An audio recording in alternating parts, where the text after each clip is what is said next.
Jesus' disciples walked through a field and ate some grain. No big deal, except it was on the Sabbath. What's the Sabbath? Well, it's a day that's set aside once a week for rest and for worship. Now, God models the Sabbath by resting on the seventh day, and later he includes remembering the Sabbath as the third commandment. In Jewish culture, they strictly obeyed this law starting at sunset Friday night through sunset of Saturday night.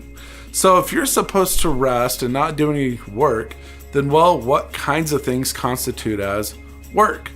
The Pharisees created these man-made laws to protect you from working, kind of like a hedge around the actual law.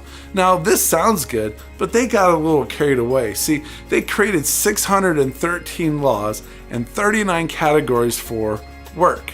They essentially made their laws and even themselves to be the Lord of the Sabbath.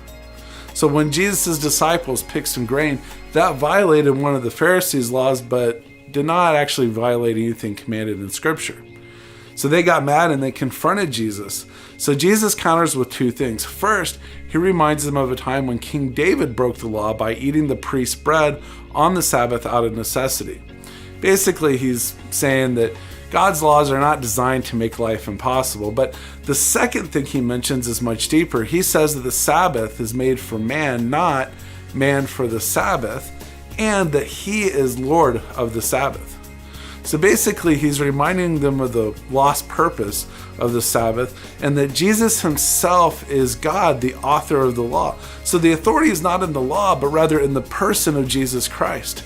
And it's with this purpose and freedom that many Christians today observe the Sabbath on Sunday rather than Saturday to remember Jesus' resurrection. So there you go, a little bit about the Sabbath, and that's enough today for our Historical Minute.